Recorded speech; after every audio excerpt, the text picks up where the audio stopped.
Esto no tiene nada que ver con lo que hablaba Iván al principio, tiene que ver más con un enfoque diferente, una mirada sobre cómo está cambiando la geopolítica, ¿no? Se está rompiendo una estructura que ya llevaba más de medio siglo y están haciendo algo nuevo. Polémico, pero creo que hay que empezar a prestar atención. La guerra de Ucrania comienza a abrir una fractura dentro del propio Occidente, una fractura que luego se hace mayor o manifiesto, más manifiesta con la guerra en Irán. Hoy ya no se alcanza a empezar el tablero como Estados Unidos contra Rusia, como fue durante décadas y décadas, ni siquiera como OTAN contra Rusia. Empieza a aparecer una interna.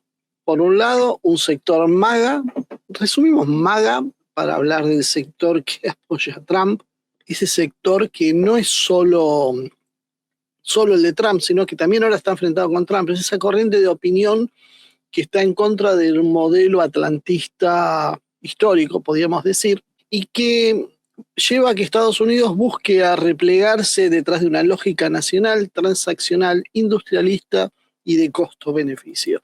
Esto no quiere decir que sea bueno o malo, yo describo nada más. Después usted le pone cada uno su parecer y su opinión, ¿no? Por otro lado, hay un globalismo occidental que concentra su centro político burocrático en Bruselas, un centro estratégico financiero en Londres, eso no ha mudado, y un aparato cultural que está incrustado en las instituciones liberales europeas generalmente, aunque también las hay de otros países. El occidente colectivo ya no sería un bloque amistoso y homogéneo entre sí, porque Estados Unidos empezó a usar la lógica American First, que pretende, o pretendió inicialmente, que Europa pague más, que compre armas estadounidenses y se subordine a las prioridades de Washington.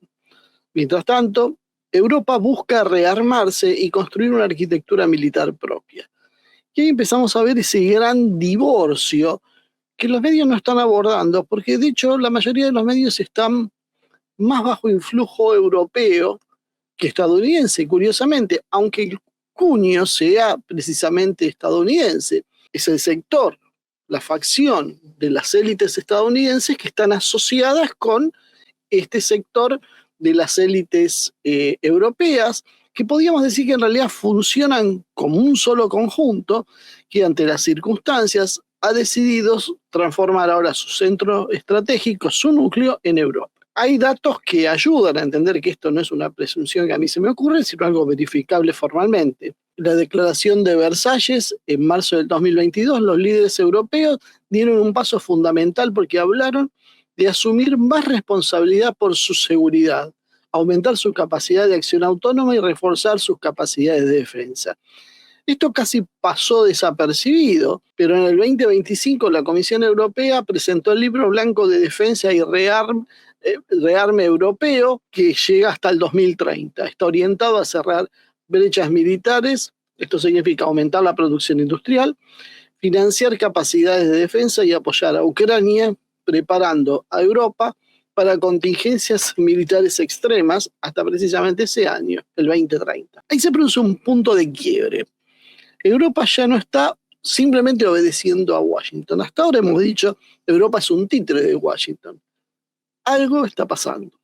Están ahora intentando transformar la guerra de Ucrania en el fundamento de una nueva soberanía militar europea. Y esto se está viendo las contradicciones acerca de qué hacer con Ucrania. Durante décadas el eje fue relativamente claro. Estados Unidos dirigía el bloque atlántico y Europa ocupaba allí una posición subordinada, aunque protegida, mientras que Rusia era el adversario estructural, Rusia o la Unión Soviética en su momento. Este modelo tenía una arquitectura, que era la OTAN, tenía el dólar, tenía las sanciones como política, las bases militares estadounidenses, la integración financiera occidental, los medios globales y el consenso ideológico liberal. Pero acá aparece este fenómeno de MAGA que introduce una contradicción dentro de ese orden. Y esto es algo que lleva décadas, pero que hace, podríamos decir, una eclosión más manifiesta en las últimas 2 décadas en Estados Unidos. Para el globalismo clásico, Estados Unidos debía seguir pagando el costo militar financiero y diplomático del liderazgo occidental.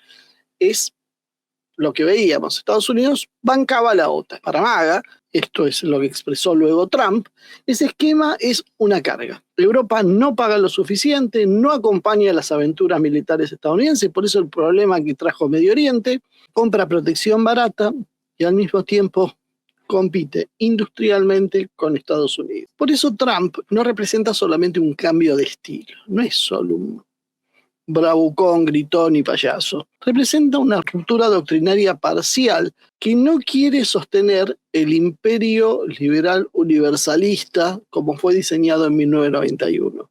Quiere una hegemonía que sea rentable, quiere que sus aliados paguen, que la industria militar estadounidense cobre, que la política exterior sirva a los intereses directos de Estados Unidos y no a abstracciones como al orden liberal internacionales, a los valores democráticos o a la gobernanza global. La OTAN aceptó la cumbre de La Haya en el 2025 un compromiso de inversión del 5% del PBI interno hacia el año 2035, dividido en 3,5 para la defensa central y 1,5 para infraestructura, ciberseguridad, resiliencia y áreas relacionadas. Ese dato muestra entonces algo que creo que es básico e importante.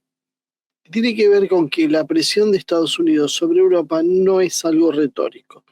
Se tradujo en una nueva pauta del gasto militar. El resultado es peligroso porque puede salirle básicamente lo que decimos acá, el tiro por la culata a Washington. Porque si Europa aumenta su propio gasto, reconstruye su propia industria militar, crea instrumentos financieros propios también, fortalece su movilidad militar y articula la producción en sus cadenas regionales, deja de ser básicamente un cliente cautivo de los Estados Unidos y se convierte en un actor militar autónomo. Y esto es un problema porque significa precisamente un proceso de autonomía muy serio. Si Estados Unidos MAGA, porque aclaro esto porque no todo Estados Unidos es así. Estados Unidos demócrata suele jugar por ahora con el mundo globalista europeo, aunque tal vez esta corriente de MAGA busque otras expresiones. Vamos a ver cómo esto funciona en el futuro. Pero por el momento, este sector, el sector MAGA, abandona parcialmente el globalismo liberal, pero ese globalismo en realidad no ha desaparecido. Lo que pasó es que se reubicó, salió de Estados Unidos, de ser Nueva York la cabeza, y pasó a ocupar su espacio natural en Europa. No necesariamente los pueblos europeos son los que participan en estas decisiones, probablemente el pueblo europeo está ausente de esto. Son sus élites políticas, burocráticas, mediáticas, financieras y tecnocráticas las que llevan a cabo esto. Bruselas, Londres, París, Berlín, más el aparato de la Comisión Europea, es el centro que regula estas posiciones y se apoya en los servicios de inteligencia, en la banca, en los grandes medios, los organismos transnacionales. Esto es muy importante, la ONU básicamente está colonizada por estas ideas y las redes de poder que vivieron durante décadas con la idea del Occidente como el proyecto civilizatorio universal. La Unión Europea entonces sería el núcleo estratégico de este proyecto. Londres conservaría el rol ideológico y estratégico, la Unión Europea sería el núcleo económico. Londres conservaría el rol ideológico y estratégico, es decir, el cerebro básicamente. Es la forma que tiene Londres también desde su pequeña importancia, podríamos decir, que tiene hoy, seguir siendo un actor de peso mundial. Y la rusofobia funcionaría como un cemento político para la nueva etapa de militarización. Y este es un punto importante. Europa necesita un enemigo externo para justificar 3 procesos simultáneos. Primero, hablamos del disciplinamiento interno, porque las sociedades europeas están atravesadas por la crisis energética, por el deterioro industrial, por el conflicto migratorio, por el endeudamiento, por la presión fiscal, la pérdida de cohesión social y la creciente deslegitimación de sus élites. Una amenaza rusa, entonces, podía ser ese factor que aglutine y convierta los problemas internos en una obediencia externa. El segundo punto es el rearme. Europa necesita justificar ante sus ciudadanos una transferencia gigantesca de recursos hacia la defensa, hacia la industria militar, hacia la vigilancia, ciberseguridad, industria estratégica y producción de armamento. El tercer punto es la subordinación política de los disidentes internos, porque todo actor que vaya a cuestionar la guerra, las sanciones, la intervención militar o la subordinación a Bruselas, simplemente puede ser presentado como funcional a Moscú. Esta operación ya se vio entonces cuando se etiqueta de prorruso a cualquiera que discuta los mecanismos y funciona básicamente como un mecanismo de clausura de debate, la famosa cancelación. Ucrania no sería entonces solo en este marco un país en guerra, sino es el dispositivo jurídico, militar, logístico que le permite a Occidente hacer cosas que antes no podía hacer directamente. Según esta lectura, Ucrania funciona como un canal para ensayar armas, desplegar sistemas, revender material, probar escalas y atribuir acciones a un tercero formalmente soberano. Esto va a ser un tema también complicado. Esta hipótesis podríamos decir que es la más sólida de las que estamos viendo porque encaja con la lógica de la guerra indirecta moderna. Las grandes potencias normalmente buscan evitar el choque directo porque saben que eso puede conducir a una escalada estratégica con el uso de armas nucleares. Entonces, ¿qué hacen? Usan lo que llamamos guerras proxy, territorios interpuestos, contratistas que pelean en lugar de sus propios soldados, inteligencia, sabotaje, drones, operaciones cibernéticas, sanciones, guerra informativa y armamento suministrado a terceros. La novedad es que Ucrania en esto permite desdibujar la autoría. Es decir, un ataque puede ejecutarse con inteligencia occidental, satélites occidentales también, pero financiamiento europeo, componentes fabricados fuera de Ucrania y una narrativa pública ucraniana. Formalmente, el hecho queda bajo bandera ucraniana, pero estratégicamente responde a otros intereses. Los intereses de Londres, de Bruselas, de Varsovia, de Washington, o una combinación entre ellos. Este mecanismo altera entonces la lógica de la disuasión. En la Guerra Fría, un misil sale de una base estadounidense y es muy fácil saber. Moscú sabía exactamente quién era el responsable. Si salía de una base soviética, a Washington le pasaba exactamente lo mismo. Sabía quién era el responsable de eso. Pero en la guerra actual, la cadena queda bastante más opaca. Drones que son de origen mixto, misiles que están modificados, inteligencia compartida, empresas privadas metidas en el medio, piezas tercerizadas, operadores externos, mando encubierto y una responsabilidad política que se le atribuye aquí. Ucrania es usada también, o intenta ser usada, como una Wunderwaffe. Esto básicamente es la idea de un arma extraordinaria, un término acuñado por la Alemania nazi, que hoy parece tal vez exagerado para lo que es Ucrania, pero el concepto de fondo sigue sirviendo. Ucrania se convierte en una herramienta de elasticidad estratégica.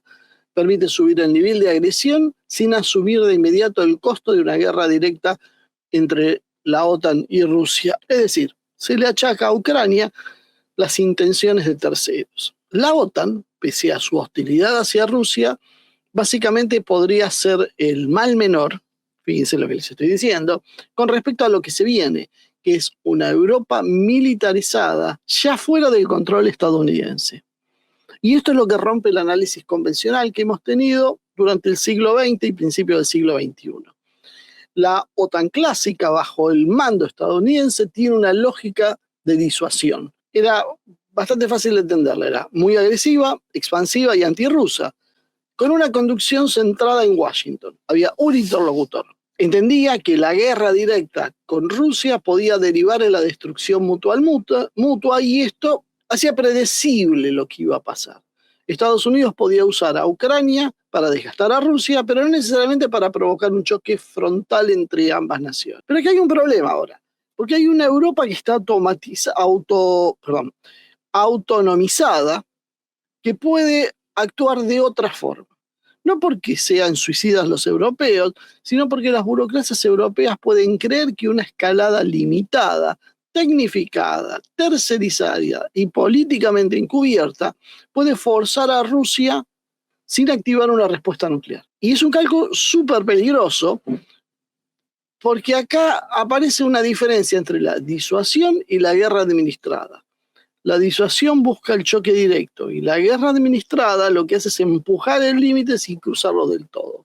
El problema entonces es que nadie controla perfectamente cuál es ese límite. Una operación de bandera falsa, un ataque a infraestructuras críticas rusas, un golpe contra Crimea, una acción en Kaliningrado, un sabotaje nuclear, un misil de atribución ambigua pueden generar una respuesta rusa que Europa no esté preparada para absorber.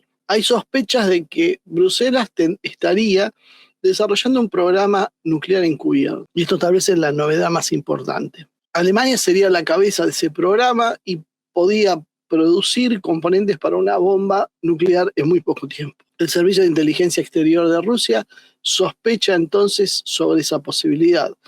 Básicamente en Rusia los servicios de inteligencia han descubierto que especialistas alemanes de laboratorios de investigación en Karlsruhe, Dresde, Erlangen y Jülich están cerca de producir un dispositivo nuclear. Puntualmente se habla de un mes. También se trabaja en la planta de enriquecimiento de uranio de Gronach. El SBR ruso sospecha que los alemanes, o piensa en realidad, que los alemanes pueden producir los componentes necesarios para una bomba nuclear en ese periodo de tiempo que decía que era de un mes. Y además se sostiene que Alemania, Italia, la República Checa, Bélgica, los Países Bajos, Suecia y España son capaces de producir componentes individuales. Tengamos entonces en cuenta que la cooperación en materia de producción y logística entre las empresas de la Unión Europea está muy aceitada y funciona a la perfección, y esto significa que se puede instalar una planta de ensamblaje de bombas en cualquier lugar de Europa. El Servicio de Inteligencia Exterior ruso aclara que la presidenta de la Comisión Europea, Ursula von der Leyen, se ha asegurado de que los preparativos nucleares se mantengan en secreto. Lo que sí es verificable es que Europa ya tiene 2 potencias nucleares hoy actualmente, Francia y el Reino Unido. Es verificable también que la discusión sobre la disuasión nuclear europea ganó peso ante el temor de una menor protección de Estados Unidos. Polonia y los países bálticos recibieron con mucho interés la propuesta de Emmanuel Macron de constituir un paraguas nuclear francés para el resto de Europa. Francia posee 290 ojivas nucleares según se estima. Podemos observar entonces que Europa discute autonomía estratégica, rearme, defensa, industria militar propia, movilidad de tropas, escudo aéreo, drones, defensa espacial, y ahora a esto suma la eventual aplicación de la disuasión nuclear francesa o británica. Por lo tanto, el vector existe y la cuestión es hasta dónde va a llegar. El mundo se insinúa entonces hoy ya al menos en 4 bloques, no 2. Primero, Estados Unidos, versión MAGA, nacionalista, transaccional, imperial, pero no globalista en el sentido liberal clásico. Quiere controlar rutas, recursos, tecnología, el dólar como moneda, inteligencia artificial, energía, defensa, pero no tiene mucha disposición a subsidiar aliados ingratos. Un segundo bloque sería la Europa globalista, que sería burocrática, liberal, tecnocrática, rusófoba, dependiente de una narrativa moral para justificar su poder y cada vez más inclinada a convertir la guerra en un motor de integración política. En tercer lugar, Rusia, que es una potencia continental, militar, energética y nuclear, que interpreta la expansión occidental como una amenaza existencial y que ya no cree en los acuerdos del Occidente si no están respaldados por las fuerzas materiales. Y por último, aparece China y el bloque multipolar ampliado, no necesariamente aliados absolutos de Rusia en todo, pero sí beneficiarios estratégicos también de la ruptura occidental. Cada ruptura entre Washington y Bruselas, cada error europeo y cada desgaste militar de la OTAN acelera la transición hacia un orden cada vez menos occidental. La ruptura entre MAGA y el globalismo no va a pacificar automáticamente el mundo, más bien lo va a convertir así inestable. Antes había una cadena de mando occidental muy clara, con Washington en la cabeza. Ahora son varias las facciones occidentales que compiten por definir quién manda y por definir cómo será la guerra. Washington, Londres, Bruselas, Varsovia, París, Berlín, Kiev, junto con sus servicios de inteligencia, empresas militares, complejos industriales y redes financieras. Esto complejiza todo y lo vuelve mucho más difícil de ser negociado. También vuelve más difícil, y esto es complicado, atribuir responsabilidades. La clave, porque ahora puede ser cualquiera, antes eran 2 bandos, si no soy yo, sos vos, ahora son 4 bandos. La clave de esta nueva etapa es que el conflicto no debe leerse como una simple continuidad de la Guerra Fría. Durante la Guerra Fría había 2 bloques, 2 centros de mando, 2 doctrinas nucleares y una racionalidad de supervivencia compartida. Hoy el viejo Occidente se está partiendo en su interior. Una parte de Estados Unidos quiere retirarse del costoso sistema globalista, pero no resignar su poder imperial. Una parte de Europa quiere emanciparse de Washington, pero no para construir una paz, sino para conservar el proyecto globalista bajo una conducción europea. Y Ucrania aparece como el territorio donde esa contradicción se prueba, se financia y se radicaliza. Lo que entonces deberíamos preguntarnos es no solo si Rusia puede enfrentar a la OTAN, sino más bien si Rusia está entrando en una guerra contra una estructura occidental que ya no tiene un mando único y por eso puede volverse mucho más peligrosa porque no hay un factor con el cual negociar. El poder se fragmenta y la responsabilidad también se fragmenta. Y cuando nadie quiere aparecer como el autor directo de una escalada así, todos creen que pueden empujar un poquito más sin pagar el costo de la acción.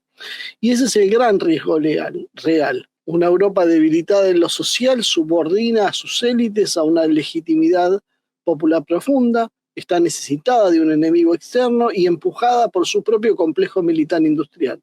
Podría intentar convertir la guerra contra Rusia en un acto fundacional de una nueva soberanía europea. No una soberanía de los pueblos, sino de las burocracias, de los bancos, de los laboratorios estratégicos, los servicios de inteligencia y las industrias de defensa. Por ello, la ruptura entre MAGA y el globalismo no elimina el peligro de guerra, sino que lo redistribuye.